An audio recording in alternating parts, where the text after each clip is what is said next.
Hey friends, welcome back to my channel. तो मैं आज के वीडियो में एक्सप्लेन करने वाली हूँ लव सीधा सीरीज के एपिसोड 2 के पार्ट 2 को। और अगर आप लोगों ने इसके प्रीवियस वीडियोस को नहीं देखा है तो प्लीज देख लीजिए ताकि स्टोरी आप लोगों को अच्छे से समझ जाए। और अगर चैनल पे न्यू है तो प्लीज मेरे इस चैनल को सब्सक्राइब कर लीजिए ताकि आने वाली कोई भी वीडियो आप लोगों से मिस ना हो। और अगर आप चाहें तो मुझे इंस्टाग्राम पे भी फॉलो कर सकते हैं। तो चलिए अब बिना देर किए आज के वीडियो को शुरू करते हैं। पार्ट 2 की शुरुआत उसी जगह से होती है जहाँ राक मुत को लड़कियों के पास से खींच कर लेकर जाता है और मुत बहुत खुशी से हंसते हुए उसके साथ जा रहा होता है। राक उसे ऐसे देखकर कहता है कि क्या वो पैसे देखकर पागल हो गया जो वो ऐसे स्माइल कर रहा है। मुत कहता है कि वो पागल नहीं हो सकता क्योंकि उसका ओनर एक पागल के साथ नहीं सोना चाहेगा। ये कहकर वो स्माइल करने लगता है। राक उसे कहता है कि मुत उसकी बात ध्यान से सुने। वो मुत को लेकर पॉजिटिव नहीं है, वो जिसे चाहे डेट करने के लिए फ्री है और वो जिसके साथ चाहे सो सकता है। पर एक बार राक ने मुत को पैसे दे दिए तो मुत अब उसका है, उसे बस इतना ही कहना है। उसकी बातें सुनकर मुत उसके तरफ प्यार से देखने लगता है। राक नर्वस हो जाता है और नजर हटाकर कहता है कि उसे भूख लगी है और वो रिजॉर्ट के खाने से बोर हो चुका है और यहाँ पर उबर वगैरह भी नहीं है। वो खुद से बाइक चलाकर नहीं जा सकता तो उसे अपने साथ खाना खिलाने ले चले। मुत कहता है कि ठीक है, उसे एक अच्छी जगह पसंद है, वो उसे वहाँ पर ले चलेगा। पर वो राक को बस वहाँ पर ले जा रहा है। राक खुद खाना खाएगा और उसे ही खुद पैसे देने होंगे। तो क्या वो इस बात से ओके है? राक कहता है कि हाँ, उसे ये बात पता है और अपने खाने के पैसे तो वो खुद ही देगा। क्या मुत को कभी किसी ने फोर्स किया था अपने खाने के पैसे देने के लिए? मुत स्माइल करके कहता है कि कभी कभी वो बहुत ज्यादा क्यूट लगता है। ये कहकर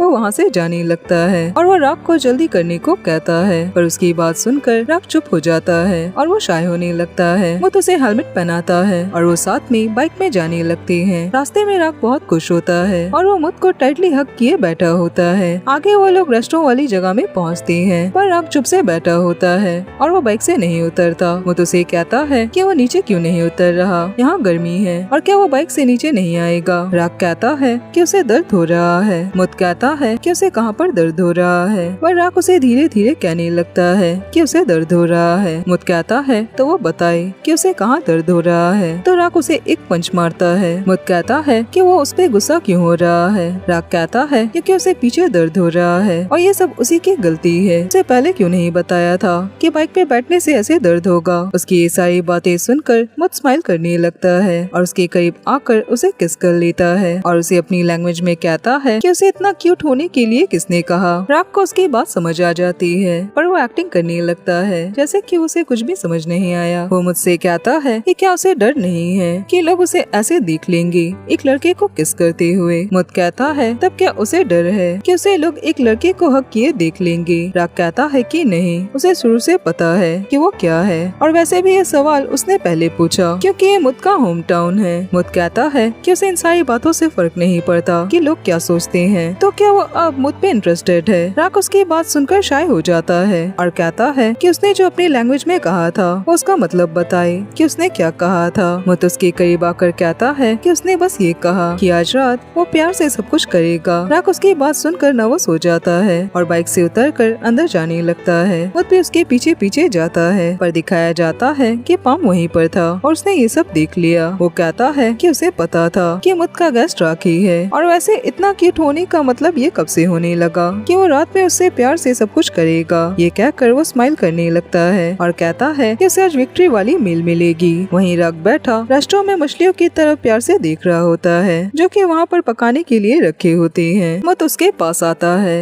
राक कहता है कि क्या उसने बात कर लिया। मुत कहता है कि हाँ, विलेजर्स उसे याद दिला रहे थे कि नेक्स्ट वीक कम्युनिटी इवेंट होने वाला है। वो लोग उसी बारे में बात कर रहे थे तो चलो अब खाना खाने चलते हैं। ये कहकर वो उसके तरफ अपना हाथ बढ़ाता है और राक भी उसका हाथ पकड़ता है पर तभी वहाँ पर पाम आ जाता है और वो आकर मुझसे कहता है कि वो यहाँ क्या कर रहा है और उसे उससे कुछ बात करनी है। वो राक की तरफ देखकर कहता है कि ये तो वही हैंडसम लड़का है और क्या उसने पाम को पहचाना। राक उसे देखकर कहता है कि हाँ, और उसी ने तो आयरन के खजाने वाली बात बोली थी। पाम कहता है कि हाँ, और उसी ने आयरन के खजाने को राक को सेल किया था। वैसे लगता है कि उसकी मेहनत काम आ गई और राक और मुत एक हो गए। पर उसे तो लगा था कि राक मुत पे इंटरेस्टेड नहीं है पर अब वो बताए कि उसके भाई में क्या स्पेशल बात है। ये कहकर उन दोनों के हाथ की तरफ देखने लगता है। राक उसकी बातें सुनकर मुत का हाथ छोड़ देता है। मुत अपनी तारीफ करते हुए कहता है है कि मुझ सारी चीजों में बहुत अच्छा है। उसकी बातें सुनकर राग गुस्से में अपना मुंह बनाने लगता है। आगे वो दोनों साथ में खाना खा रहे होते हैं। राग कहता है कि वो सारे लोगों को बता देगा कि मुत उस लड़के के साथ मिलकर टूरिस्ट को यहाँ पर उल्लू बनाते हैं। मुत कहता है कि क्या वो उसे आइलैंड के खजाने वाली बात के लिए ये सब कह रहा है, पर उसने तो राग को फोर्स नहीं किया था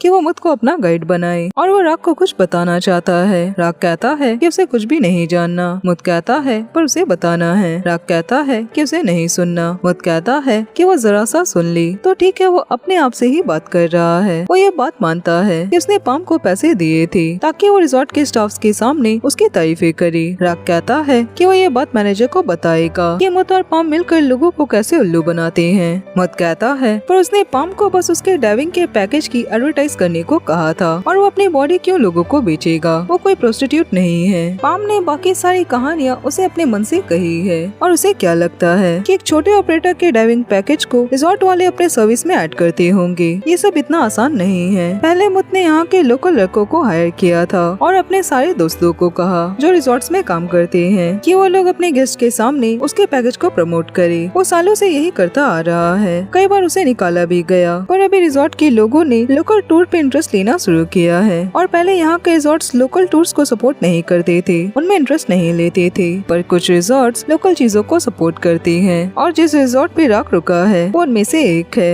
तभी वहाँ पर एक लेडी उन लोगों के लिए खाना लेकर आती है और कहती है कि मुत उसे ये क्यों नहीं बता रहा कि वो यहाँ के लोकल्स का लीडर है। भले ही वो दिखता ना हो, पर उसने यहाँ के लोकल चीजों को बहुत आगे बढ़ाया है, उनके लाइफ में चेंजेस करने में हेल्प की है। पहले लोग उस पे हंसते थे, पर अब देखो वो कितने सारे फॉरेनर लैंग्वेज भी बोल सकता है। इवन बड़े रैंक वाले रिजॉर्ट्स भी उससे बातें करना चाहते हैं और उनके रेस्टोरेंट को भी मुझसे हेल्प मिली है। मुत कहता है कि उसने उनकी कब हेल्प की, वो तो खुद ही सब कुछ करती है, उसकी हेल्प नहीं लेती। वो लेडी कहती है कि वो उसकी तारीफें कर रही है तो वो बीच में ना कहे। उनके जाने के बाद ये सारी बातें राग को बहुत अच्छी लगती है। राग मुझसे बहुत इम्प्रेस होता है। वो स्माइल करके उसके तरफ देखने लगता है, पर मुत के उसके तरफ देखते ही वो नॉर्मल हो जाता है। मुत उसे कहता है कि वो उसके तरफ ऐसे क्यों देख रहा है जैसे कि उसे मुझसे प्यार हो गया हो। उसकी बात सुनकर राग नर्वस हो जाता है, पर वो बात बदल कर कहता है कि क्या वो सारे बोट्स मछली पकड़ने वाले बोट्स हैं। मुत कहता है कि हाँ, और वो जिस बोट को देख रहा है वो उसके डैड की है। राग कहता है कि इसका मतलब वो मुत की बोट है। मुत कहता है कि नहीं, वो उसके डैड की बोट है, मुत की नहीं है।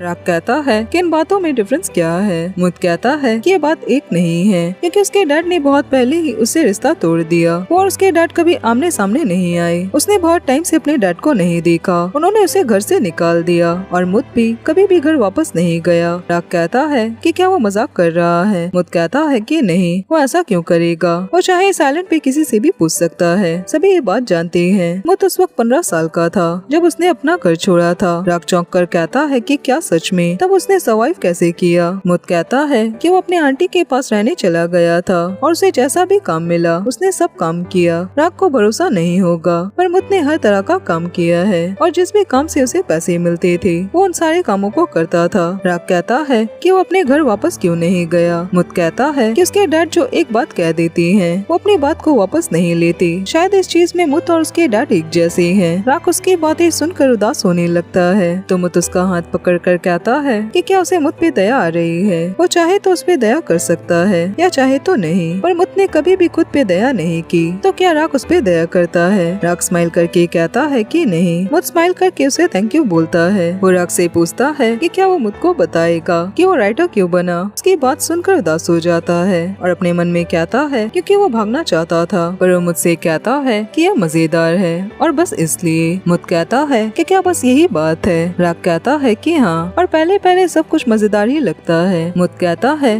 तो अब कैसा लगता है। राग कहता है कि जब उसने लिखना शुरू किया था तब वो अपनी स्टोरी सिर्फ समझने वालों को ही शेयर करना चाहता था, पर जैसे ही उसके रीडर्स बढ़ने लगे लोगों ने अपने ओपिनियंस देना शुरू कर दिया कि कैरेक्टर्स ऐसे क्यों हैं, ये चीज ऐसा क्यों है, वो चीज ऐसा क्यों है। लोग उसके स्टोरीज में से गलतियाँ निकालने लगे, जैसे कि लोग जानना चाहते हो कि कहानी की दुनिया में आखिर ड्रैगन क्यों होते हैं, क्योंकि वो फैंटेसी वर्ल्ड है और तभी वहाँ पर ड्रैगन होते हैं और इलॉजिकल चीजों से ही तो सपनों की दुनिया होती है। मुत स्माइल करके कहता है और क्या राग अपने राइटिंग के काम से खुश है। राग कहता है कि अगर वो नहीं होता तो वो राइटर नहीं होता। मुत कहता है कि हाँ, और यही तो लाइफ है। राग ने बहुत ही अच्छा काम किया। राग शाय होकर कहता है कि किसी ने भी कभी उसकी ऐसी तारीफ नहीं की। मुत उसे कहता है तब वो करेगा और वो दोनों स्माइल करने लगते हैं और साथ में खाना खाने लगते हैं। आगे रात हो जाती है और मुत अभी भी यही बातें सोच रहा होता है। उसने जो राग से पूछा था कि वो राइटर क्यों बना और उसे उसका जवाब सच नहीं लगा। वो अपने फ्रेंड कॉम को मैसेज करता है जो कि कॉनन का बॉयफ्रेंड है। वो उससे पूछता है कि क्या अपने बॉयफ्रेंड के साथ रहते हुए उसने कभी भी नोटिस किया कि राग को अपने काम को लेकर कोई इशू है। कॉम कहता है कि पता नहीं, वो अपना काम बहुत अच्छे से करता है पर कभी कभी वो किसी और बातों की वजह से बहुत ज्यादा परेशान रहता है। मुत उसे कॉनन से और बातें पूछने को कहता है पर कॉम उसे कहता है कि कॉनन ने उसे कहा कि अगर वो और जानना चाहता है तो वो खुद से पता करे। ये सब पढ़कर वो सोचने लगता है पर स्माइल करके वो राग को कॉल करता है और कहता है कि क्या वो कल पानी के अंदर डाइविंग करने चलेगा। अगले दिन राग रेडी होकर खुशी खुशी पानी के पास आता है पर वहाँ मुत के साथ पाम को देखकर उसका मुंह बन जाता है। वो मुत को अकेले में ले जाकर कहता है कि पाम उनके साथ क्या कर रहा है। मुत कहता है कि जब वो पानी के अंदर जाएगा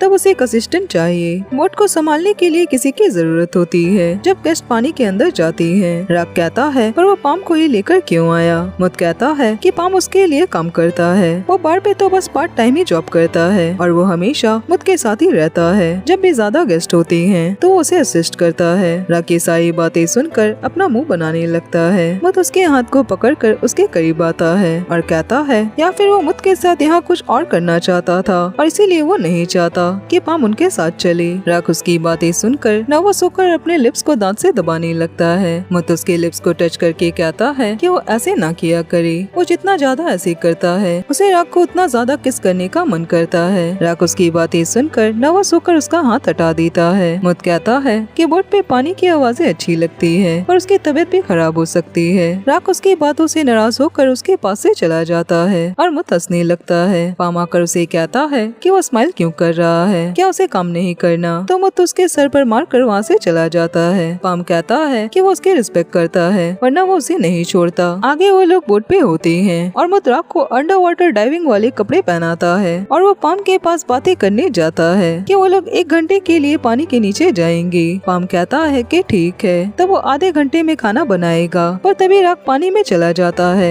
जिससे वो दोनों घबरा जाती हैं और मुत भी जल्दी जल्दी कपड़े पहनने लगता है ताकि वो पानी में जल्दी जा सके। वहीं राग स्विम करते हुए पानी के अंदर की चीजें दिखने लगता है और सब कुछ बहुत खूबसूरत होता है और स्विम करते हुए वो एक ऐसी जगह पहुंच जाता है जहाँ से आगे का रास्ता नहीं होता और वहाँ सिर्फ अंधेरा होता है। वो घबरा कर वहीं पर रुक जाता है। उसे घबराहट होने लगती है और अचानक से बचपन की बातें याद आने लगती है और उसके मॉम डैड हमेशा एक दूसरे से झगड़ा करते थे। उसके डैड उन दोनों के साथ रहना नहीं चाहते थे और इस चीज से राग हमेशा रोता था। उसके डैड बस उसके मॉम से पैसे ही मांगते थे और वो राग की केयर नहीं करते थे। आगे वो थोड़ा बड़ा हुआ और उसे एक लेडी के साथ बैठे दिखाया जाता है और वो भी रो रही होती है। वो कहती है कि वो इंसान उसके प्रेग्नेंट होने के बाद उसे छोड़कर क्यों चला गया। ये कहकर वो राग को पकड़कर रोने लगती है और पूरे बचपन में राग को सभी ने यही कहा कि वो कभी भी किसी से प्यार न करे और अगर वो नहीं चाहता कि उसका हाल भी उन लोगों के जैसा हो जाए तो वो कभी भी किसी से भी प्यार न करे। वो अपने होश में नहीं होता और तभी उसके मुंह से ऑक्सीजन मास्क निकल जाती है। वो घबरा जाता है। उसे कुछ भी समझ नहीं आता कि वो क्या करे और वो उसे ढूंढ भी नहीं पाता। वो घबरा कर अपने हाथ चलाने लगता है क्योंकि उसे सांस नहीं लिया जाता। तभी मुत उसके पास आता है और वो राग को ऑक्सीजन मास्क लगाने की कोशिश करता है पर राग कंटिन्यू अपने हाथ चला रहा होता है। वो अपने होश में नहीं होता क्योंकि उसका दम घुट रहा होता है। वो सांस नहीं ले पा रहा होता और वो बेहोश होने लगता है। तो मुत उसके आई प्रोटेक्टर को हटाकर उसके करीब जाकर उसे मुंह से सांस देता है और राग की हालत नॉर्मल होती है। वो प्यार से राग को उसका ऑक्सीजन मास्क पहनाता है, उसकी आंखों पे आई प्रोटेक्टर लगाता है और जिससे राग की हालत नॉर्मल होती है। वो इशारे से राग को पूछता है कि क्या वो ठीक है। राग इशारे से कहता है कि हाँ, पर मुत उसे बार बार इशारे से पूछ रहा होता है कि क्या वो ठीक है या फिर नहीं और वो उसे लेकर पानी के ऊपर जाने लगता है। ये सीन काफी इमोशनल था क्योंकि राग अपने बचपन की बुरी यादों में बिल्कुल खो गया था क्योंकि पानी के अंदर अकेले आने के बाद वो अपने बचपन की यादों में चला गया जहाँ उसका बचपन अच्छा नहीं था और उसने अपने बचपन में बस अकेलापन देखा और जिस वजह से उसने किसी को भी अपने लाइफ में आने नहीं दिया क्योंकि उसे प्यार के नाम से डर लगता है। पर मुत उसके पास आया, उसने राग को संभाला और उसे अपनी सांस दी और वापस से राग नॉर्मल हो गया। वो उसका हाथ पकड़कर उसे अंधेरे और अकेलेपन से बाहर ले गया। आगे वो लोग बाहर आ जाते हैं और राग बोट पे उदास बैठा होता है। मुत उसे कहता है कि क्या वो शांत हुआ। मुत ये बात जानता है कि राग डाइविंग के लिए सर्टिफाइड है। पर क्या राग ये बात जानता है कि जो नए लोग होते हैं वो अकेले पानी के अंदर डाइव नहीं कर सकते, उन्हें किसी साथी की जरूरत होती है। तो राग पानी के अंदर अकेला नहीं जा सकता। राग उसे सॉरी कहता है, वो उसे पानी देता है और राग पानी पीने लगता है। वो उसे पूछता है कि क्या वो अब ठीक है, वो पानी के अंदर इतना क्यों घबरा गया था। राग उसके सवाल का जवाब नहीं देता, वो उदास हो जाता है। पर वो मुझसे पूछता है कि उसका नाम महासमुद्र क्यों है, ये बहुत अजीब नाम है। मुझ कहता है और उसका नाम टोंगराक है, उसे भी उसका नाम अजीब लगता है। राग कहता है पर उसने पहले पूछा तो वो बताए कि उसका नाम महासमुद्र क्यों है। मुझ कहता है ताकि उन दोनों के नाम एक हो सके। राग कहता है कि क्या वो थाई लैंग्वेज में फेल हुआ था, उन दोनों के नाम एक दूसरे से मैच नहीं करते। मुझ स्माइल करके उसके बालों को सहलाने लगता है और कहता है कि उसका नाम टोंगराक है, जिसका मतलब मस्ट लव होता है और महासमुद्र के नाम का मतलब सी होता है। राग उसकी बात सुनकर शर्मा जाता है पर कहता है कि ये सब बकवास बातें हैं। मुझ कहता है कि टोंगराक और महासमुद्र और उसे जरूर सी से लव होगा। राग कहता है कि प्यार जैसी चीजें बस इमेजिनेशन में ही होती है, रियल में ऐसा कुछ भी नहीं होता। ये कहकर वो वहाँ से चला जाता है और मुझ उसके तरफ देखकर सोचने लगता है। अब हमें वो सीन दिखाया जाता है जब रेस्टोरेंट में दोनों खाना खाने गए थे और राग बैठा उस मछली की तरफ देख रहा था। राग खाना खाकर वापस आने के बाद मछली वाली जगह पर आता है और कहता है कि उसने यहाँ पर रेड और ऑरेंज रंग की फिश देखी थी पर अब यहाँ पर नहीं है। मुझ स्माइल करके कहता है कि उसने अभी तो देखी थी अपने सूप में और उसने कहा भी था कि वो टेस्टी है। राग कहता है कि उसे याद दिलाने की जरूरत नहीं है और वो फिश के लिए प्रे करता है कि थैंक यू इतना टेस्टी होने के लिए। मुझ कहता है कि अगर मुझ भी टेस्टी हुआ तो क्या वो मुझ को भी खाएगा। राग कहता है कि नहीं। मुझ कहता है कि जबकि वो अपनी लाइफ उसके लिए सेक्रीफाइस करना चाहता है क्या वो फिर भी उसे नहीं खाएगा। राग कहता है कि अगर ऐसा हुआ तो इसके लिए उसे मरना होगा तो वो उसे नहीं खाएगा। ये कहकर वो वहाँ से चला जाता है और मुझ स्माइल करने लगता है। और इसी के साथ ये एपिसोड यहीं पर खत्म होता है। फ्रेंड्स आज के लिए बस इतना ही और अब मैं मिलूंगी नेक्स्ट वीडियो में, तब तक अपना ख्याल रखिए।